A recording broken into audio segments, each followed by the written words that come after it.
صراط الذين أنعمت عليهم غير المغضوب عليهم ولا الضالين. إن الحمد لله نحمده ونستعينه ونستهديه ونستغفره ونتوب إليه ونتوكل عليه ونعوذ بالله من شرور أنفسنا وسيئات أعمالنا. من يهد الله فلا مضل له ومن يضلل فلن تجد له وليا مرشدا. أشهد أن لا إله إلا الله وأشهد أن محمدا عبده ورسوله وصفيه من خلقه وحبيبه. اشتباه ربه رحمة للعالمين بشيرا ونذيرا بين يديه الساعة أدى الأمانة ونصح الأمة وكشف الله به الغمة وجاهد في الله حق جهاده حتى أتانا اليقين. أما بعد. Yang saya hormati pengacara majlis, saya berfadilah Tuan Imam, Tuan Bilal, ajutan kuasa masjid, muslimin muslimat yang dirahmati oleh Allah SWT sekalian. Syukur kepada Allah Azza wa Jalla kerana saya diberi kesempatan untuk mari ke tempat tuan-tuan pada malam ni. Kebetulan saya ada satu forum di PGU, mana nama? PGU Santong. Gitulah tepatnya. Jadi saya akan berforum dengan Datuk Dr. Nur Hafizah Musa. Jadi jemputlah tuan-tuan muslimin muslimat sudi hadir pada pukul 9 malam nanti. Jadi kuliah saya pada malam ni tak lama lah, sekitar masa Isyak kita berhenti lah, sebab hamba nak kena ke sana pula. Jadi tuan-tuan Allah SWT sekalian, saya bukan orang Perak tapi duduk di Perak. Orang Kuantan cakap Ganu lah, orang Pahang. Jadi belah baluk tu cakap Terengganu lah. Jadi kita samalah. Jadi don't be khawatir, saya tak akan cakap bandar lah. Jadi cakap gaya tuan-tuan lah, insya-Allah. Moga difahami bersama biiznillah azza wa jalla. Hadirin mati Allah SWT sekalian, Nabi kita Muhammad sallallahu alaihi wasallam antara rasul yang suka bertanya kepada para sahabat. Sifat Rasulullah ni, dia suka tanya pada para sahabat, apa yang kamu mimpi semalam. Jadi kita semua ni pakak suka mimpi belaka. Kalau nak mimpi yang sedap-sedap semua. Macam kita waktu remaja dulu, kalau boleh nak repeat balik, kalau boleh mimpi. Macam-macam kita mimpi tentang Allah SWT untuk kemuncak kebaliran kita itu. Kalau masih ingat lah. Budak-budak ni balik dah. Tak balik lagi menggelak apa nak. Jadi ketika itu hadirin mati Allah SWT sekalian, ada seorang sahabat Nabi namanya Sayyidina Samurah bin Jundub atau bin Jundab radhiyallahu taala anhu. Sahabat Nabi ni dia meriwayatkan hadis daripada Rasulullah sallallahu alaihi wasallam. Dia kata satu hari Nabi bertanya kepada para sahabat, adakah kamu bermimpi semalam? Mimpi ni ada dua jenis tuan-tuan. Mimpi yang baik dan mimpi yang buruk. Salim tambah satu lagi, mimpi yang pulang.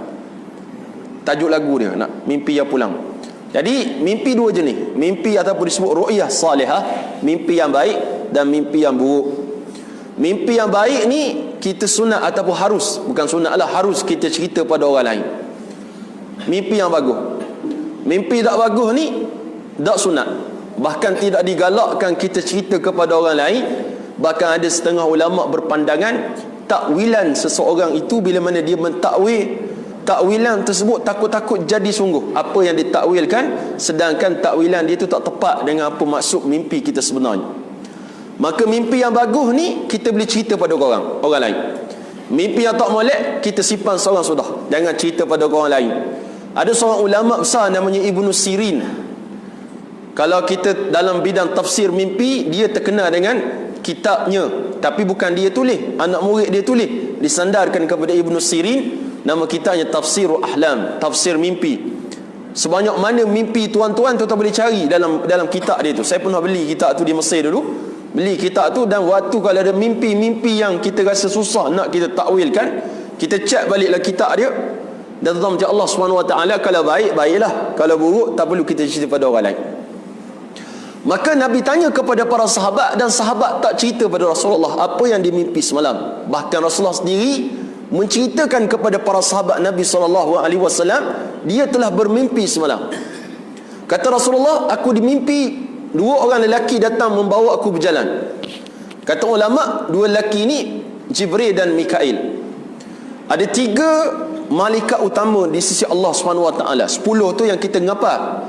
Yang paling utama yang selalu Nabi sebut dalam doa dia, Jibril AS, Mikail, Israfil. 3 ni memang orang panggil kekananan dia tu mantap sungguh Allah SWT dah. Kalau dia presiden, naik presiden 2 orang naik presiden. Presidennya Jibril, naik presidennya iaitulah Mikail dan Israfil.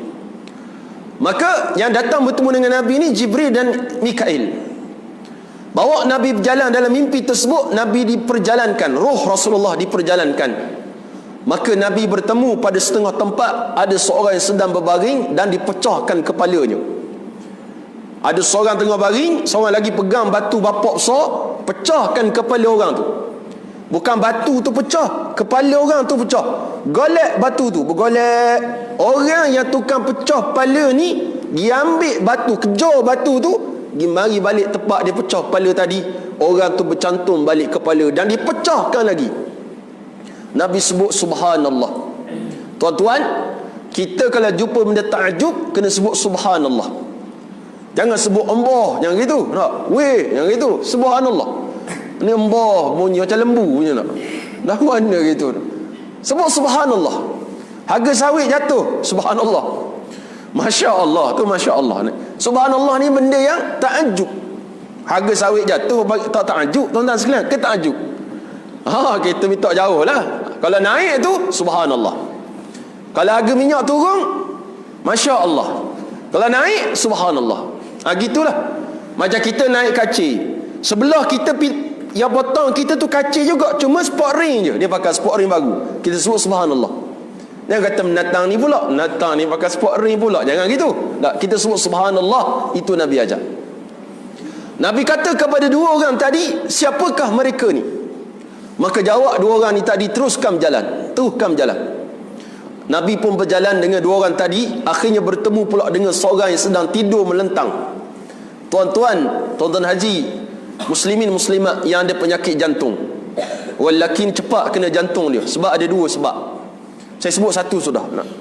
Sebab kita ni orang lelaki, orang jantan ni, hati kita ni di hati. Orang puan hatinya di mulut. Faham? Jadi orang puan kalau ada masalah, dia lepas terus. Kita sabar. Kita sabar, pendang. Last kali dokdan pergi IJN, mati Allah SWT. Sebab benda blok, 3 blok jantung tu. Kadang-kadang dokdan nak bypass ke, by benda tak reti. Tak. Maka hadirin mati Allah SWT sekalian, tidur melentang dan ada seorang sedang memegang besi yang tajam, dirobeknya wajah orang yang sedang tidur melentang tadi. Robek sebelah kanan, dah habis robek ni sampai ke tengkuk ni, dia pergi sebelah kiri, yang ni bercantum balik macam Terminator tu. Faham tak? Tengok Terminator, siapa hero? Zizang. Enak susah nak eja nama dia tu. Jadi Allah SWT sekalian, Nabi pun sebut subhanallah. Siapakah mereka ni? Perbuatan tu berulang-ulang, habis belah sini pergi belah sini, habis belah sini pergi belah sini. Dah tahu-tahu orang kena robek tu bukan senyum, mesti meraung kesakitan sebab kena robek. Kita isap rokok, putung rokok terkena, kita terpijak, kita nyupah putung rokok tu, padahal putung rokok kita. Nah, kita yang capak, kita yang nyupah. Allah SWT baru kena sikit. Bayangkan dirobek wajah tersebut. Nabi kata subhanallah, siapakah mereka ini? Maka jawab dua orang tadi, intalik, teruskan berjalan. Akhirnya Nabi SAW bertemu pula dengan sekelompok manusia yang berada dalam tanur. Tanur ni tempat pembakaran, macam roti tempayang tu, tempat bakar roti tu. Nabi jengok dalam tu terdapat beberapa ramai manusia yang bertelanjang bulat, daripada bawahnya menyala api membakar mereka sambil mereka meraung minta tolong. Nabi kata lagi subhanallah, siapakah mereka itu? Jawapannya mesti tuan-tuan dah tahu dah. Teruskan berjalan. Nabi terus berjalan dan berjalan. Akhirnya Nabi bertemu pula dengan satu sungai yang airnya daripada darah. Airnya daripada darah, warna merah, nyala. Dalam tu terdapat seorang yang sedang berenang. Atas tebing tu ada orang sedang kumpul batu yang banyak. Yang sedang berenang ni mari berenang tepi. Tak, dia nganga mulut dia. Orang atas tebing sombak dengan batu. Sombak penuh dalam mulut, tutup, berenang pula. Mari pula nganga balik, sombak lagi. Gitulah Nabi lihat dan Nabi kata subhanallah, siapakah mereka itu? Maka jawab orang tadi, teruskan berjalan. Wahai Rasulullah, teruskan berjalan. Kemudian tuan-tuan macam Allah SWT, Nabi bertemu pula dengan satu makhluk yang kata Rasulullah, wajah dia terlalu huduh sampai mu tak boleh nak bayang betapa huduhnya wajah dia. Dia sedang menghidupkan api sambil mengelilingi api tersebut. Maka aku bertanya, subhanallah, ni siapa pula ni? Maka jawapannya, teruskan berjalan. Kalau gini ceritanya pada malam ni, tuan-tuan akan cakap, ustaz pergi jalan lah, ustaz nak pas cerah pergi jalan ni tak. Jadi cerita siapa macam tu? No, macam mana takkan kita nak skip hadis Rasulullah? Ni pun cerita kok bahasa Melayu ni. Banyak benar dah skip lah. Tuan-tuan macam Allah SWT sekalian. Akhirnya Nabi SAW bertemu satu tempat yang sangat comel. Tadi tempat sadis belaka. Jumpa tempat comel, hijau. Tempat tu cantik. Dan Nabi melihat ada sekelompok budak-budak kecil yang sedang bermain. Tengah-tengah budak tu ada seorang lelaki yang sangat tinggi badan dia. Sampai Nabi kata, aku tak nampak mana kepala dia. Seolah-olah tak nampak kepala dia mana. Aku bertanya lagi, subhanallah, aku berkata, dan aku bertanya, siapakah mereka itu? Maka jawab dia, teruskan berjalan. Dan Nabi berjalan daripada tempat Nabi pergi yang comel tadi, Nabi pergi ke satu tempat yang lagi cantik daripada tempat tadi. Bangunan-bangunannya dibuat daripada emas dan perak. Bukan cap emas, cap perak tu kita boleh buat. Nak? Boleh buat. Sawit jatuh pun kita boleh beli cap emas, cap perak. Nak? Tapi batu bata tu daripada emas dan perak. Bapak mahal. Di tempat saya Taman Meru Ipoh tu, Datuk Vida Beauty kenal? Ku putih, baru putih melepak tu. Dia punya rumah tuan-tuan, bapak mahal dia. Bukan bapak dia, rumah dia mahal. Puluh juta rumah dia. Kita nak buat loan 200,000 ketar kepala lutut. Betul Allah SWT. Dia 10 juta tu celah gigi je. Rumah dia besar. Besar sungguh. 3 tikak rumah dia. Tikak yang ketiga tu bilik tidur dia saja. Faham tak? Kita tikak 3 tu bilik anak kita, nombor 18, nombor 19, bilik anak. Tak, tu bilik dia. Dia boleh guling daripada hujung sana ke hujung sinun, tak ada masalah. Sebab rumah dia. Saya nak sebut kayanya. Saya pun nak tengok dalam YouTube, rumah yang paling kuat, dia paling hebat, dia punya keselamatan dia, nombor 1 Bill Gates. Bill Gates ni, kalau cerita dululah, dia masuk rumah, dia petik jari, nyala. Lah ni orang tak pelik dah. Dulu zaman dia tu, orang-orang kaya dulu, kalau dia kata lapu buka lapu. Lah ni tak ada masalah dah. Kita beli Proton X70, semua boleh belaka. Buka akaun, dia buka. Boleh belaka. Betul Allah. Nak sebutnya canggih, tapi yang Nabi lihat tersebut tempat yang sangat hebat. Kemudian hadirin mati Allah SWT sekalian, di sana terdapat sekelompok manusia yang tubuhnya, wajahnya cantik sebelah, cantik terlalu cantik, dan sebelah lagi buruk terlalu buruk. Pelik. Diperintahkan kepada sekelompok manusia tu pergi dalam sungai yang ada dekat situ, pergi nyelang dalam tu. Tubik daripada sungai tadi, wajah mereka berubah menjadi secantik-cantik manusia. Nabi kata, subhanallah, siapa pula ni? Kemudian dipendekkan cerita tentang Allah SWT. Nabi diperlihatkan kepada Rasulullah Jannatu Adnin, syurga Adnin, syurga yang cantik. Adnin ni syurga yang cantik. Paling cantik lagi Jannatul Firdausil A'la. Firdaus, syurga Nabi SAW. Dan kata Rasulullah, kalau nak minta syurga, mintalah syurga Firdausil A'la. Baik, hadirin mati Allah SWT sekalian, di situlah berlaku dialog antara Rasulullah dengan 2 orang malaikat tadi.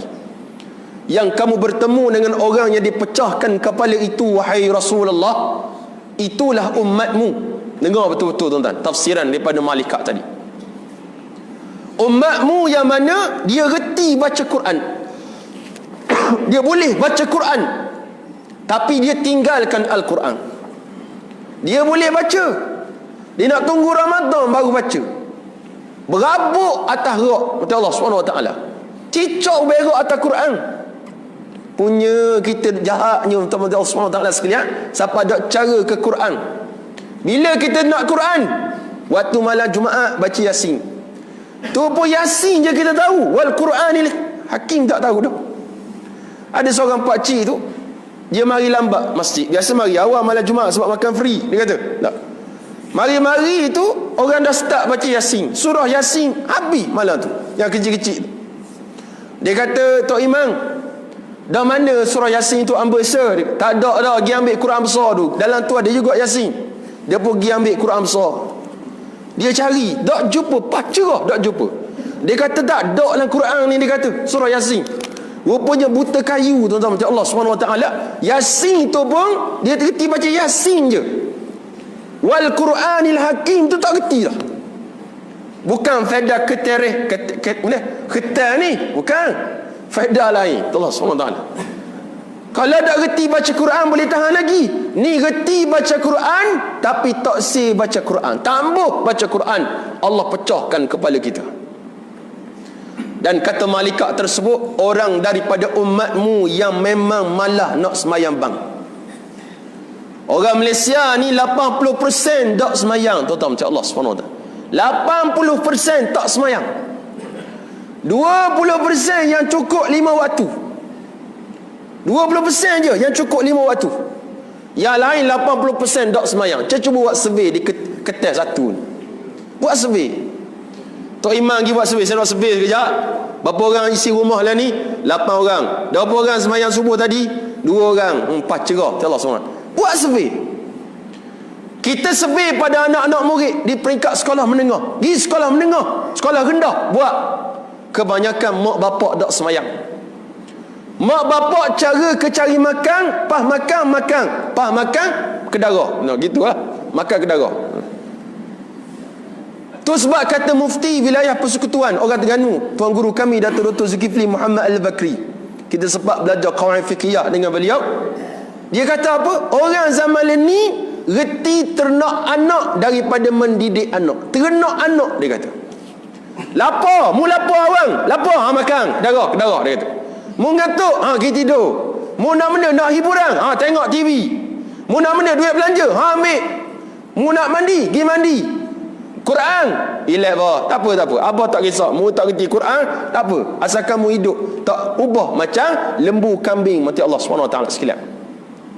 Macam seorang penternak pergi bagi makan lembu, bagi makan kambing. Itulah orang mendidik anak sekarang. Cukup itu saja didikan agama nombor 8, nombor 9. Maka jadilah apa terjadi sekarang, hadirin mati Allah SWT. Orang makin jauh daripada Allah SWT, makin jauh daripada namanya semayang bang. Tak ada. Yang ada mari sejik ni geng-geng RTM belaka.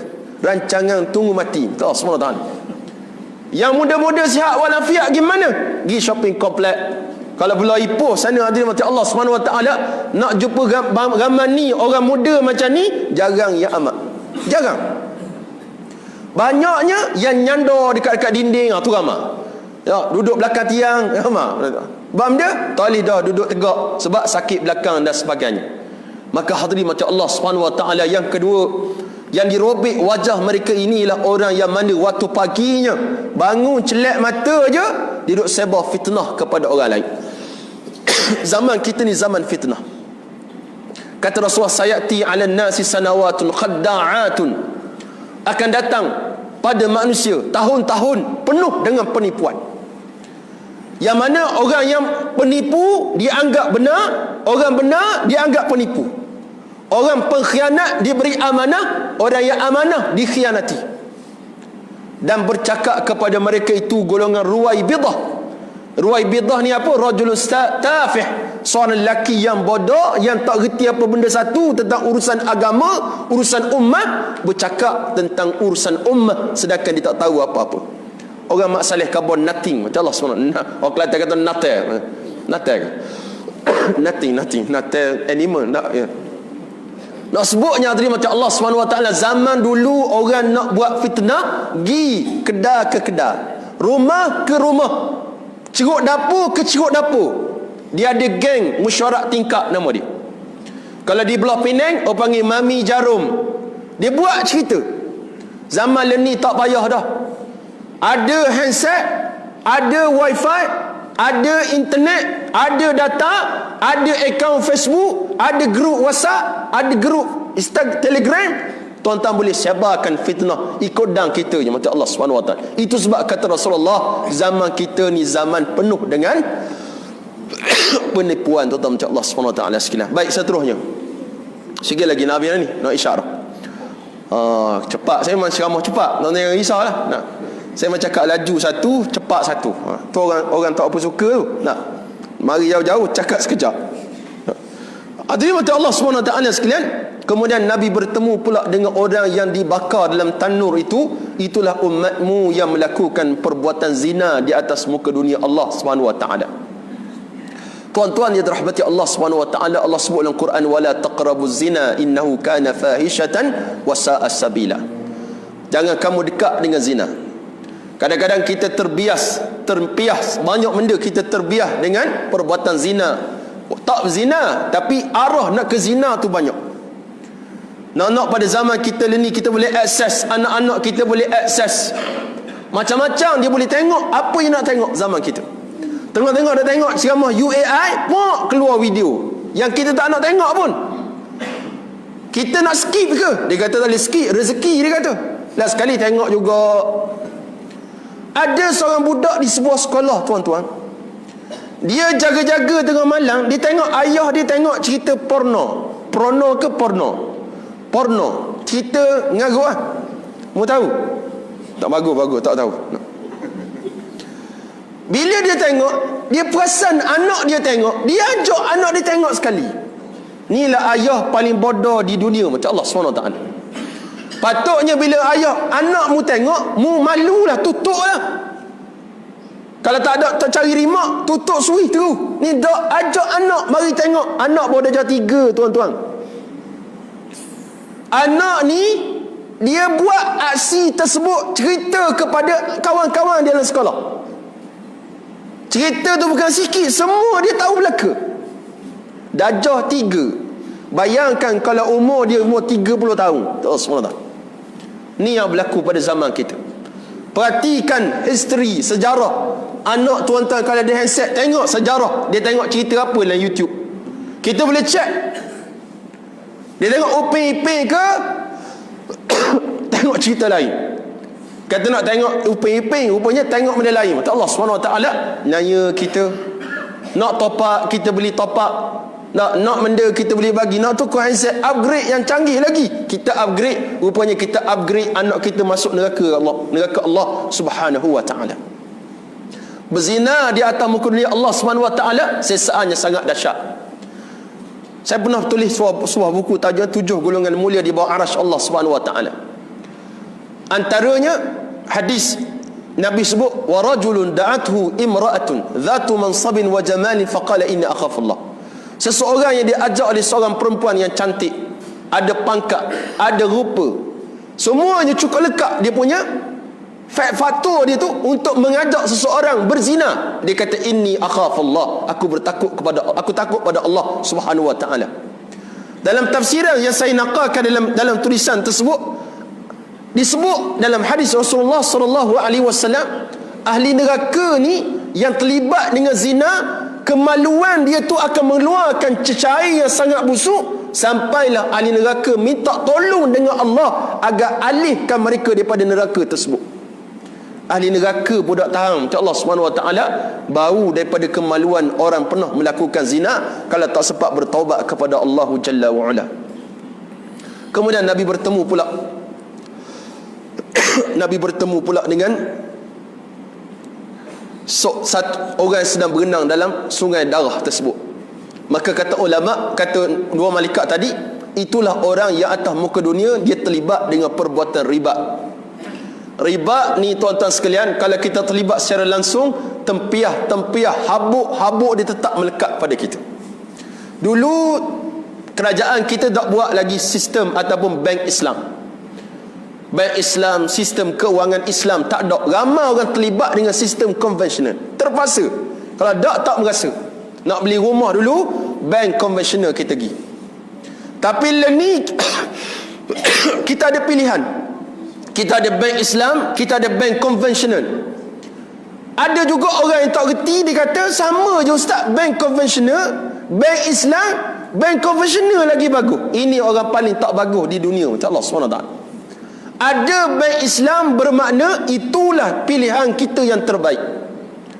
Macam kita pergi kedai Lim Guang, bukan Eng, Lim, kedai Ahlim. Kita pergi kedai Ahlim. Ni kedai Pok Mak, beli gula sekilo. Kedai Ahlim RM1.10 sekilo, contoh. Kedai Pok Mak RM1.15, lebih 5 sen. kita kata Pok Mak ni tak bagus daripada link tadi. 5 sen mahal kita kata. Saya bagi satu perumpamaan. 5 sen ni mahal. Sedangkan lim ni kedai dia ada 17 butir. Betul Allah SWT. Pok Mak sebutir tu je kedai dia. Beza dengan orang yang kaya, dengan orang tak berapa nak kaya, kita pilih lagi orang kaya untuk mengkayakan dia. Kita lah orang paling tak cerdik sekali tuan-tuan macam Allah SWT. Sedangkan Pok Mak ni nombor 1 orang Islam. Nombor 2 dia keluar zakat. Nombor 3 dia macam Allah SWT, kita boleh bantu ekonomi dia. 5 sen jangan berkira sangat tuan-tuan macam Allah SWT sekalian. Begitulah sistem keuangan Islam. Kadang-kadang nampak mahal sebab apa? Ada seorang pakar ekonomi berkata, sebab jaringan perbankan Islam ni tidak seluas perbankan konvensional. Kalau 10 konvensional, Islam mungkin 3 baru. Sebab baru nak start. Walaupun 10 tahun dah, tapi mana tak sekukuh lagi. Jadi kalau kita support yang Islam ini, insya-Allah yang konvensional akan tutup terus. Macam Allah SWT sekalian. Maka Nabi kata orang terlibat dengan sistem riba ibarat orang yang sedang berenang dalam lautan darah. Itu yang Nabi gambarkan dalam mimpi Nabi SAW. Kemudian Nabi bertemu pula dengan orang yang seburuk-buruk wajah. Maka kata malaikat tersebut, itulah malaikat Malik Zabaniyah. Malaikat Malik ni jaga benda tuan-tuan. Malaikat Malik jaga apa abang? Pintu pagar. Malaikat Malik jaga apa? Pintu neraka. Bagus. Malaikat Malik jaga neraka. Betul? Nak bagi hadiah nanti sebotol air. Nak gau. Jaga neraka. Kata Nabi, aku lihat wajah dia tu seburuk-buruk wajah, dan mu tak pernah tengok wajah dia tu, memang tak pernah tengok. Bayang betapa hudupnya wajah dia. Dalam kitab At-Tazkirah, Imam Qurtubi menyebut, malaikat Malik Zabaniyah ni, hadirin mati Allah SWT sekalian, punyalah hebatnya penciptaan dia. Bila mana Allah jadikan dia menjaga neraka Allah SWT, Allah tidak bekalkan satu pun sifat belas kasihan pada dia. Dalam bahasa Arabnya sebut rahmat, tak ada. Bukan rahmatan lil alamin. Ni rahmat tak ada. Rahmat ni apa dia? Saya bagi contoh.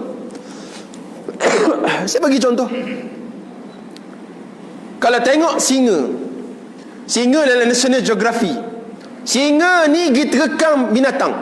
Contoh dia kejar kijang, dia kekah tekuk kijang tu, lepas tu dia soyak kulit, dia makan daging, pakai taring dia, pakai gigi dia, dia bawa balik. Kemudian dia beranak, dapat anak.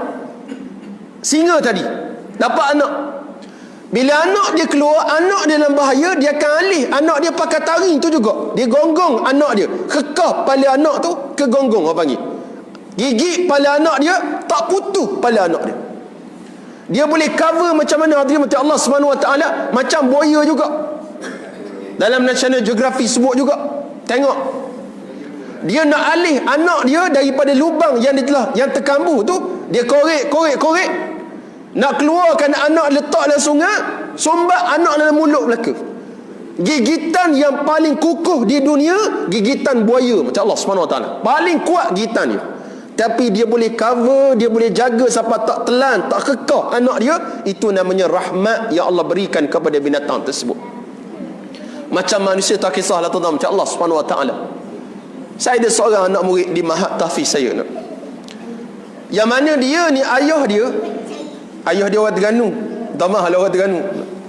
Garangnya ayah dia ni, hadirin macam Allah SWT, garang jenis tak mikir. Anak perempuan dia, kalau dia marah, dia akak pakai rambut tu, dia tarik tak jejak kaki. Punya ganah. Satu hari kata dia ceritalah pada saya, ayah dia suruh anak dia umur 6 tahun kira 1 sampai 100. Anak tadi boleh kira 1 sampai 10 je. Dia tumbuknya anak umur 6 tahun. Tuan-tuan boleh bayang tak? Tumbuk kepak, tak tahulah, tumbuk tu ada, tapau tu ada. Bila isteri je larang, abang kalau tak puas hati sangat, pergi dapur ambil pisau tu. Dia kata, mu lagi ambil pisau. Mana isteri tak tahan sangat ada, anak dia kena pukul, bila isteri pula tegur, isteri pula dia pas button, kena pula isteri. Macam Allah SWT. Itu tak ada sifat rahmat hadirin macam Allah SWT. Tapi malaikat Malik Zabaniyah yang saya nak cerita pada tuan-tuan, satu pun sifat rahmat tak ada dalam diri dia. Kalau ahli neraka minta tolong kepada malaikat Malik agar diperingankan azab ke atas mereka, kata Imam Qurtubi, malaikat Malik akan respon selepas 1000 tahun orang tu merintih minta tolong.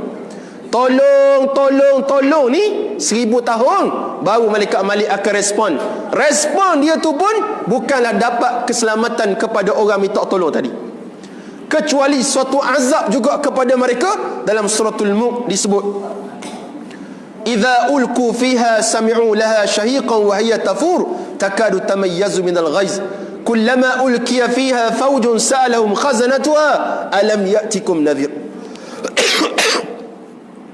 Dikatakan kepada ahli neraka, alam ya'tikum nadhir, wahai ahli neraka, alam ya'tikum nadhir, tak datangkah kepada kamu orang beri peringatan kepada kamu?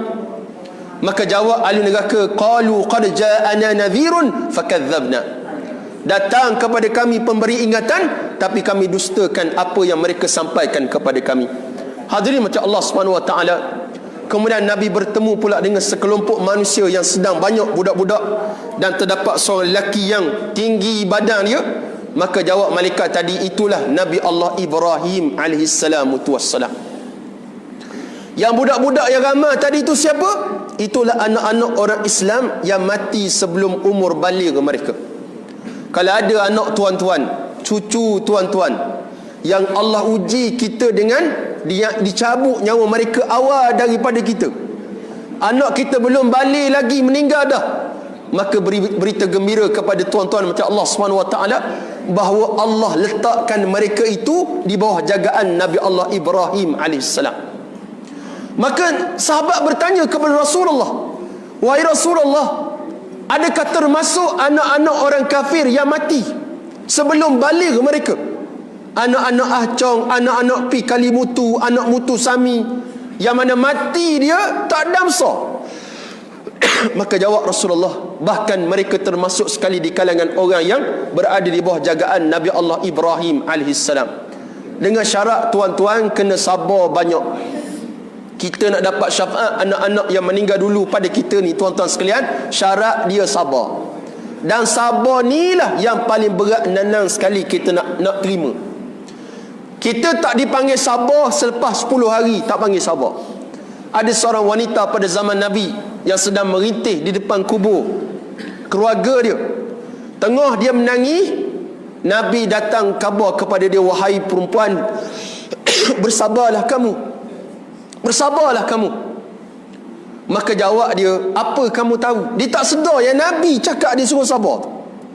Ketika Nabi berlalu, orang duk cuik, dia kata, weh, kamu tahu tak yang sebut padamu tadi Rasulullah?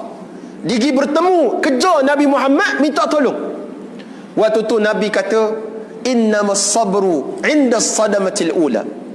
Yang ni yang saya sebut ni, saya sendiri payah nak buat, tuan-tuan mungkin boleh buat. Kata Rasulullah, hanya senyap sabar tu waktu first time kita kena tu. Boleh sabar tak tuan-tuan? First time baru beli selipar Jepun, RM2 dapat 2 pasang, letak depan masjid, turun nak sembahyang isyak, habis sembahyang isyak keluar lesak. Kita terus kata animal sungguh yang ambil ni, terus natang je kita bagi. Maksudnya macam tu, macam Allah SWT first time kena tu terus sabar. Tapi yang ni paling payah sekali hadirin macam Allah SWT, paling payah sekali yang nak sebut kepada tuan-tuan. Akhir sekali Nabi bertemu dengan sekelompok manusia yang wajah dia buruk separuh dan cantik separuh. Itulah umatmu wahai Rasulullah, yang mana mereka ni atas muka dunia buat amal soleh dan buat amal tak soleh. Baik dia buat, jahat dia buat. Semayang dia semayang, ngumpat dia ngumpat. Semayang dia semayang, tak pakai tudung, dedah aurat. Semayang dia semayang, tapi tak keluar zakat, tak puasa. Sama naik 50-50. Maka Allah SWT dengan rahmat dia membenarkan dan mengampunkan orang tersebut, dan dia dimasukkan syurga Allah SWT.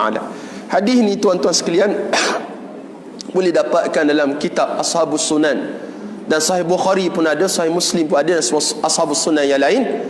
Dalam babur ru'ya, bab mimpi, dalam mana-mana kitab hadis tuan-tuan akan jumpa hadis Sayyidina Samurah bin Jundub radhiyallahu taala anhu itu. Hadirin mati Allah Subhanahu wa taala, conclusion. Saya tak boleh cakap banyak dah, sebab saya ni first time selepas saya sakit saya ceramah. Banyak-banyak hari dah tak ceramah. Allah Subhanahu wa taala. Jadi kekuatan suara pun tak ada, batuk pun masih kuat lagi. Nah, akhir sekali hadirin mati Allah, nak sebut kepada tuan-tuan dalam kitab Bidayah Al-Hidayah Imam Ghazali, Abu Hamid Al-Ghazali menyebut kepada kita, kita nak tidur ni, nak dapat mimpi-mimpi yang baik, kita kena raikan adab-adab dalam tidur kita. Nabi SAW suruh kita berwuduk macam kita berwuduk untuk salat ketika mana kita nak tidur. Syaratnya berwuduk. Kalau Ustaz terkentut, wuduk balik. Wuduk balik. Dah Ustaz, saya malam tu malam Jumaat, saya bertemu dengan isteri saya dah 20 hari outstation. Tak apa, bersama dengan isteri, kemudian kita mandi selepas kita bersama dengan isteri. Jangan tidur terus dalam keadaan berjunub, sebab malaikat tak dekat dengan kita. Malaikat rahmat, malaikat maut mari sungguh. Nah, jangan risau. Malaikat rahmat tak dekat. Nah, dalam keadaan berjunub. Dah kata Rasulullah, kalau kamu first time bersama dengan isteri, nak repeat balik, kuat sungguh, kata Allah SWT. Dan basuhlah kemaluanmu, berwuduklah dan repeat, kata Allah SWT. Kalau berani. Gambar ya, dorang cetong belaka ni. Tapi nak sebut untuk Allah SWT sekalian, Nabi ajar jangan tidur keadaan berjunub, kecuali dorak sangat, lepas tu terus KO terus, tu lain. Kemudian Nabi ajar kepada kita adab-adab dalam kita tidur bagaimana, semoga kita mendapat iktibar. Hadirin mati Allah Subhanahu wa taala, tuan-tuan mungkin pernah mengaji kitab Bidayah Al-Hidayah. Dalam kitab tersebut terdapat berapa banyak adab-adab yang diajari baginda Rasul sallallahu alaihi wasallam kepada kita. Yang terakhir sekali hadirin mati Allah Subhanahu wa taala sekalian, masuk waktu dah. Kita di Malaysia ni, kita dihujani dengan banyak masalah, tuan-tuan mati Allah Subhanahu wa taala. Sedar atau tidak sedar, kalau tuan-tuan aktif dalam alam maya sekarang ini, orang tak aktif di TV dah. Orang tengok bola pun tak tengok di TV dah, tuan-tuan sekalian. Orang tengok di YouTube, orang tengok di Facebook, tengok bola. Dan zaman kita ni zaman banyak masalah berlaku dalam masyarakat kita. Antara yang paling besar sekali yang menjadi satu fenomena yang cukup dahsyat sekarang, itulah golongan-golongan kelompok orang-orang yang berfahaman liberal. Liberal ni apa dia? Orang yang berfahaman tak nak kepada agama Allah Subhanahu wa taala. Kita lihat beberapa minggu yang lepas, satu kelompok pada hari wanita, siangnya hari wanita, tengah harinya depa duk berarak di Kuala Lumpur, tuan-tuan Allah Subhanahu wa taala mengatakan hidup wanita, last sekali hidup LGBT. Bahkan dalam sidang parlimen kita lihat kemarin, seorang MP daripada Batu Kawan yang bukan Islam, dia kata tak boleh panggil orang kafir, kena panggil non-muslim. Begitu juga di Indonesia. Tapi kita boleh kata dalam Quran sebut allazina kafaru, orang-orang yang kafir. Allah tak sebut orang-orang yang tidak Islam. Ada orang kata Ustaz tak boleh sebut kafir, ganah sangat. Dalam parlimen tu dia boleh sebut, wahai yang berhormat, jangan sebut kami kafir. Orang kafir kata jangan sebut dia kafir, kata Allah SWT. Boleh faham tak? Apa makna kafir? Haji, apa makna kafir Haji? Kafir maknanya apa? Kafir ni maknanya orang tak beriman kepada Allah dan Rasul.